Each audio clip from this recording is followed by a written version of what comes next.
खुलुमबाय बियो बडलेण्ड इंखं टेलिभिजन दिनैनि रादाबखौ फरायदों आं बिबारि बसुमतारिया दिनैनि गाहाय रादाबाव दं प्रमद बर'आ मिरु मन्त्री नरेन्द्र सिंह तोमारखौ लोगो हमदों प्रमद बर'आ मिरु मन्त्री रामदास आथवाल आरो किरेन रिजिजुखौबो लोगो हमदों बिजनी सहर कमिटिया 23 लाख रां मोब्लिब मासुल दाहार दं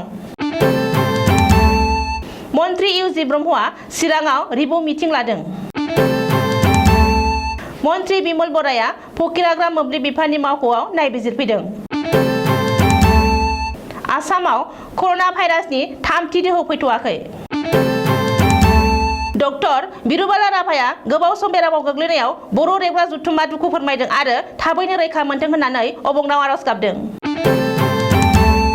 चिरां जिल्लानि थालिगावआव बिजिआर कारखाना सिमानि इन्जुरा 30 मिटार गोलाव गोग्लैदों गोबां बिबांनि मोब्लिब गोहो बिलखौ जायफोरा होनांगौ बिसोरनि थाखाय मोब्लिब बिफाना एसे गुरुं खालामदों बिश्वनाथ जिल्लानि गामि ओनसोलाव उन्दै गथ'फोरनि देहायाव कर'ना पजिटिभ मोनदों धेमाजि जिल्लानि सिमोनसापुरियाव दैखर सिंनि मटरखौ फाहामनो थांनायाव सानैनि जिउ खहा तामुलपुराव 9 बोसोर बैसोनि हिनजावसाखौ जिनाहारि खालामनानै ब्रजेन कलिता मुंनि सासे लांसुनाया हमजादों रहित शेट्टीनि सावथुन सूर्य फान्सीखौ 15 आगस्ट खालि रिलिज खालामनो थांखि लादों दानिया दङ आबुं रादाब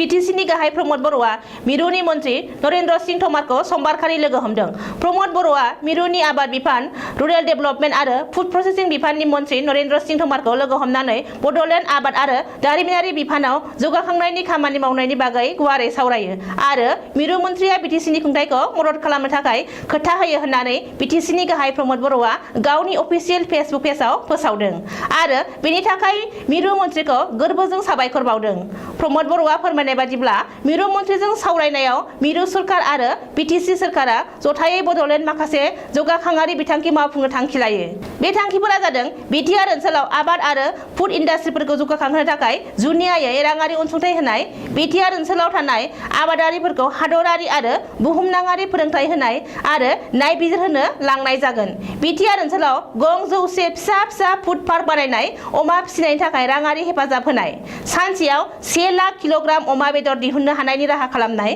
फुड प्रसेसिं इन्डास्ट्रिफोर गायसननाय आदार दोनथुमसालि मिरु गायसननाय बिटिआर ओनसोलाव PMGSY खौ जुनियायै हरनाय बिटिआर ओनसोलाव थानाय न' गैजायै सुबुंफोरनि थाखाय PMAOY बिथांखिखौ होनाय PCDC मावख'नि थाखाय जुनियायै हेफाजाब हरनाय बायदि थांखिफोरखौ लानाय जायो बेनि अनगायैबो मिरु मन्त्रिजों सावरायनायाव बडलेण्ड हालाम जौगाखांनायनि थाखाय माखासे बिथांखिफोर लानाय जायो होननानैबो बिटिसिनि गाहाय प्रमद बर'आ गावनि अफिसियेल फेसबुक पेजआव फोसावदों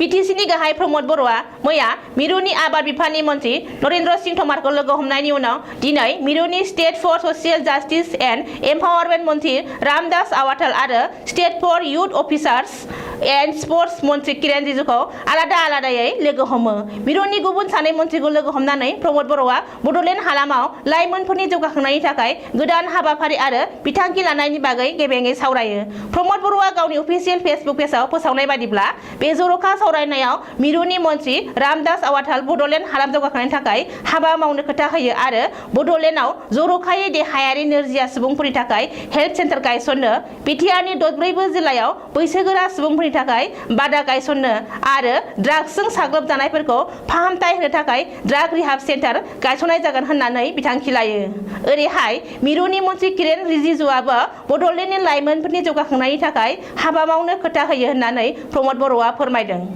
प्रमद बर'आ फेसबुक पेजआव फोसावनाय बादिब्ला बक्सिं आर्चारि आरो बायदि गेलेनायाव आखा-फाखा आरो रोंगौथि गोनां बिटिआरनि लाइमोनफोरखौ प्रमोशन खालामनो रायजो राजाफोरनि खाबुनि थाखाय बिटिआरनि दरब्रैबो जिल्लानि जिल्ला बेंगिरि मावख'आव उदां जिम फसंनो आरो बिटिआर ओनसोलाव माल्टिपार्पज स्पर्ट्स एकाडेमि सुइमिं स्टेडियाम शुटिं रेन्ज जिमनासियाम बायदि गायसननो थाखाय किरेन रिजिजुआ खोथा होदों मख'नो गोनांदि बडलेण्डआव साबसिन जौगाखांनायनि खामानि मावनो थाखाय बिटिसि सोरखार आरो मिरु सोरखारनि गेजेरनि मोजां सोमोन्दोआ आरोबाव आगानसे दावखोबाय होननानैबो बिटिसिनि गाहाय प्रमद बर'आ गावनि फेसबुक पेजआव फोसावदों। चिरां जिल्लानि बेन्दोंआव थानाय बिजनि सहर कमिटिया गोलाव समनिफ्रायनो मोब्लिब मासुल होआखै। आसाम सोरखारा मोब्लिब मासुल बोखांनायनि सायाव गोदान राहा लानाय समावनो बे खौराङा सोराङाव फैदों। बिजनि सहर कमिटिनि मासिगिरि गुनेश्वर गयारिया मोब्लिब मासुल होनो हायैखौ फोरमायदों। गुनेश्वर गयारिया फोरमायनाय बादिब्ला बे समाव बिजनि सहर कमिटिया नोगोद 23 लाख रां मोब्लिब मासुल दाहार जाना दङ। नाथाय उननि समाव वार्ड लायै वार्ड मोब्लिब मासुल होलांगोन होननानैबो गुनेश्वर गयारिया बुंदों। मिथिनो हानाय बादिब्ला गोलाव समनिफ्रायनो मोब्लिब बिल होयैनि थाखाय मोब्लिब बिफाना बिजनि सहरनि माखासे स्ट्रीट लाइटफोरखौ दाननानै होदों, जायनि जुनै बिजनि सहरा खोमसि जानो लागै लादों। आसामनि केबिनेट मन्त्रि आरो चिरां जिल्लानि गार्जेन मन्त्रि इउजि ब्रह्मआ दिनै चिरां जिल्लायाव मोनसे रिभिउ मिटिं लादों। चिरां जिल्लानि जिल्ला बेंगिरि मावख'आव खुंनाय बे रिभिउ मिटिंनि गेजेरजोंनो चिरां जिल्लानि आथिखालनि थासारि आरो जौगाखांआरि बिथांखिफोर मावफुंनायनि सायाव नायबिजिरो आरो खौरां लायो होननानै गार्जेन मन्त्रि इउजि ब्रह्मआ गावनि फेसबुक पेजआव सावगारिजों लोगोसे फोसावदों। मख'नो गोनांदि गार्जेन मन्त्रि इउजि ब्रह्मनि दैदेननायाव खुंनाय बे रिभिउ मिटिंआव गार्जेन सेक्रेटारि मनालिसा गस्वामीजों लोगोसे बिटिसिनि मावफुं सोद्रोमा रनजित बसुमतारी, चिरां जिल्ला बेंगिरि, चिरां जिल्लानि बेन्दोंआव थानाय महकुमा बेंगिरिफोर आरो गुबुन बिफाननि मावख'गिरिफोरा बाहागो लायो होननानै मन्त्रि ब्रह्मआ फोसावदों। मख'नो गोनांदि गिबि मन्त्रि डक्टर हिमन्त बिश्व शर्मानि दैदेननायाव गोदान सोरखार फैनायनि उनावनो रायजोआव साबसिन जौगाथायनि खामानि मावनो थाखाय मोनफ्रोमबो जिल्लायाव गार्जेन मन्त्रि दानानै होदों आरो गिबि मन्थ्रिनि बिथोन बायदियैनो गार्जेन मन्थ्रिफोरा गावबा गावनि जिल्लायाव रिभिउ मिटिं लानानै नायबिजिरगासिनो दङ। बबेखानि गिबि मन्थ्रियाबो गार्जेन मन्थ्रिनि जोहै मोनफ्रोमबो जिल्लानि जेंना जेंगोनाफोरनि बागै खौरां लागासिनो दङ। क'क्राझार जिल्लानि बेन्दोंआव थानाय फकिराग्रामाव दिनै आसामनि मोब्लिब बिफाननि मन्त्रि बिमल बराया दावबायफैदों आरो नायबिजिरफैदों। मोब्लिब बिफाननि मन्त्रि बिमल बराया दिनै फकिराग्राम साब डिभिजन मोब्लिब बिफाननि मावख'आव हरखाब दावबायना रिभिउ मिटिं खालामफैयो आरो मोब्लिब बिफाननि गासैबो पारफरमेन्सनि सायाव नायबिजिरो। बबेखानि बे दावबायनायाव मन्त्रि बिमल बराया मोब्लिब जागायनायनि सायाव नायबिजिरनायजों लोगोसे बे रिभिउ जथुम्मायाव बाहागो लानाय मावख'गिरिफोरजों सावरायनानै जेंना जेंगोनाफोरनि सायाव खौरां लायो होननानै बिटिसिनि मावफुं सोद्रोमा अरुप कुमार देआ गावनि फेसबुक पेजआव फोसावदों। मावफुं सोद्रोमा अरुप कुमार देआ फोसावनाय बादिब्ला मोब्लिब बिफाननि मन्त्रि बिमल बरानि बे रिभिउ मेलाव देबजित दास, CGM, LAR, बिजय बर', CEO, KEC, नवोदय रय, AGM, KED, सुरजित पाल, AGM, DED, अजय साहा, फकिराग्राम पुलिस थानानि OC जों लोगोसे फकिराग्राम मोब्लिब बिफाननि मावख'गिरिफोरा बाहागो लायो। आसामाव कर'ना भाइरासनि थामथि दोहौआ फैथ'वाखै। रायजो राजाफोरा बेखौ लाना गिनो गोनां गैया। आसामाव कर'नानि थामथि दोहौनि गाग्लोबनाया जागायबाय होनना फोसावनाया नंखाय। आसामनि सावस्रि मन्त्रि केशव महन्तआ दिनै बे बाथ्राखौ खौरांगिरिनि सिगाङाव बुंदों। मख'नो गोनांदि थांनाय साननैसो सिगांनिफ्रायनो आसामाव कर'नाजों गाग्लोबजानाय बेमारिफोरनि गेजेराव उन्दै खुदियाफोरनि बिबाङा बांसिननायखौ लानानै रायजोनाङै बे सोंथिया सिखांदों आरो संखिखांनाय लाबोदों। मानोना कर'नानि थामथि दोहौआव गाहायै 18 बोसोरनि दुइसिन लाइमोनफोर आरो खुदियाफोरनि थाखाय गिख्रंथाव जागोन होननानै गोबां एक्सपार्टफोरानो बुंदों। नाथाय आसामाव दासिमबो कर'ना भाइरासनि थामथि दोहौनि गाग्लोबनाया जागायाखै आरो बेखौ लाना गिनांगौ गैया होनना सावस्रि मन्थ्रिया रोखायै फोरमायदों। सावस्रि मन्थ्रिया खौरांगिरिनि सिगाङाव बुंनाय बादिब्ला आसामाव कर'नानि गिबि दोहौआव 8% आरो नैथि दोहौआव 12% खुदियाफोरा गाग्लोबजादों। खोमसि फोथायनाय आरो समाजनि गाज्रि हारिमुनि बेरेखायै जुजिबोबाय थानाय डक्टर बिरुबाला राभानि बेराम जानाय रादाबखौ मोननानै बर' रेबग्रा जथुम्माया जोबोद दुखु फोरमायदों। थांनाय 23 एप्रिल 2021 खालि गेस्ट्रिक आरो माखासे नुजाथिनाय बेरामनि थाखाय डक्टरनि बिथोन बायदियै आनजाद नायनायाव आदार नालायाव केन्सार बेराम जादों होननानै डक्टरा फोसावो। आथिखालाव बिथाङा गुवाहाटी GMCH आव केन्सार बेरामनि चिकित्सा लागासिनो दङ। फैगौ 1 जुलाइसिम बिथांनो मोन 30 बार होनाया जोबगोन होननानै मिथिनो मोन्दों। 68 बोसोर बैसोनि डक्टर बिरुबाला राभाया 1954 मायथाइयाव गवालपारा जिल्लानि आसाम मेघालय सीमा खाथियाव थानाय थाकुफिला मुंनि गामियाव जोनोम जादोंमोन। जोबोद गोथौ गामियाव जोनोम जानाय डक्टर बिरुबाला राभाया दायनि खोमसि फोथायनाय आरो समाजनि गेजेराव सोलिनाय समाजनि गाज्रि हारिमुनि बेरेखायै जुजिनानै गासै सुबुं माहारिनि एबा मुलुग दरबारसिम मिथिजानो हानाय आरो गुवाहाटी मुलुगसोलोंसालिनिफ्राय PhD सन्मान डिग्री मोननो हानाया थारैनो बाख्नायथाव। 2005 मायथाइयाव बिथांनो गोजोन नबेल बान्था होनांगौ होननानैबो दाबि दैखांदोंमोन। बिथांनि सोलोंथाइया 5 थाखोसिमल'।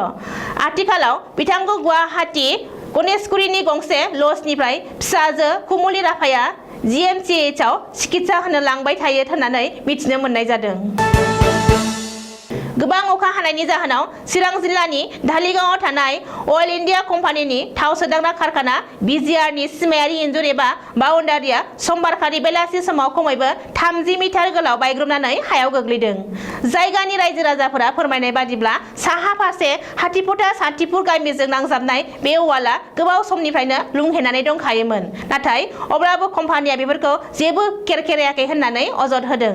मानोना बे वाल गोग्लैनाय समाव साखाथिनि लामाजों गोबां सुबुङा लामा हान्थिगासिनो दंमोन। खाफाला मोजां बे वालआ लामाथिं गोग्लैयालासेनो कम्पानिनि केम्पास सिङावनो गोग्लैदों।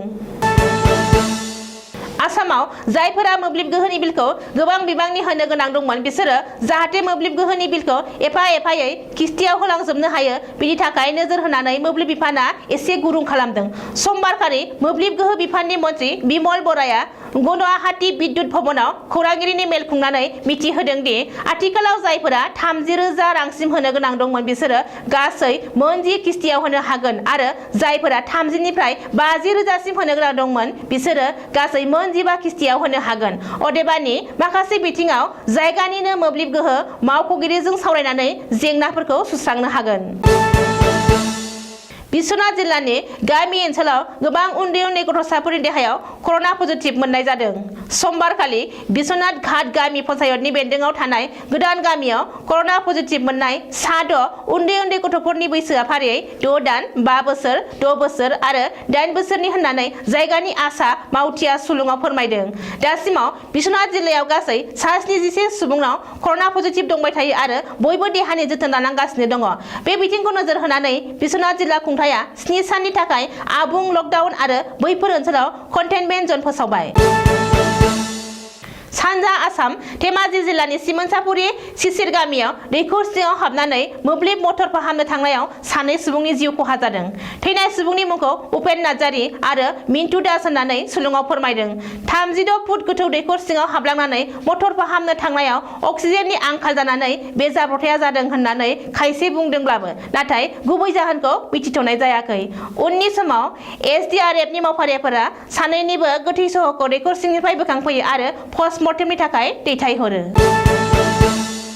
बाक्सा जिल्लानि तामुलपुर पुलिस थानानि बेंखनाव थानाय सोनाब झारगाव गामियाव 44 बोसोर बैसोनि ब्रजेन कलिता मुंनि सासे लांसुनेया 9 बोसोर बैसोनि गावनि बिनानाव सोमोन्दोनि सासे उन्दै हिनजावसाखौ जिनाहारि खालामनायनि दायाव समबारखालि पुलिसजों एरेस्ट खालामजादों। पुलिसनि सुलुङाव फोरमायनाय बादिब्ला जाथाया थांनाय 25 जुनखालि जादोंमोन आरो उननि समाव नखरनिया तामुलपुर थानायाव दायनिगिरि ब्रजेन कलितानि बेरेखायै एजाहार होफैनायाव केसखौ रेजिस्टार खालामनानै आथिखालाव दायनिगिरिखौ साजा होनो थाखाय थोजासे नायबिजिरगासिनो दङ। COVID-19 महामारिनि जाहोनाव रिलिज अक्ट'खौ फेलें खालामबोनाय अक्षय कुमार आरो कैटरीना कैफनि सावथुन चुरिया पांचीखौ फैगौ 15 आगस्त खालि रिलिज खालामनो थांखि लानाय जादों। फोरमायनो नांगोन दि 15 आगस्त एबा उदांस्रि सानखौ लोब्बा लानानै सावथुन चुरिया पांचीखौ रिलिज खालामनो थांखि लादों चुरिया पांची सावथुननि मेकार्सआ। सुलुङाव फोरमायनाय जायो दि COVID-19 महामारिनि जाहोनाव फावसयनो गोनां जाबोबाय थाबोदों चुरिया पांची सावथुननि रिलिज अक्ट'खौ। मिथिनो हानाय बादिब्ला रहित चिट्टीनि बिथोनाव बानजायनाय बे सावथुनखौ गिबि सिनथारै 2020 मायथाइयावनो रिलिज खालामनो गोनांमोन। नाथाय COVID-19 महामारिनि जाहोनाव बे सावथुननि रिलिज अक्ट'खौ फावसयनो गोनां जाबोबाय थाबोदों। जाय सावथुनखौ 15 आगस्त एबा उदांस्रि सानखालि फोसावनो थांखि लानाय जादों आरो बेनि रिलिज अक्ट'खौ मावख'आरि फोसावनाय जागोन होननानैबो बुंनाय जादों। दिनैनि रादाबा एसेनोसै। गोजोन्थों।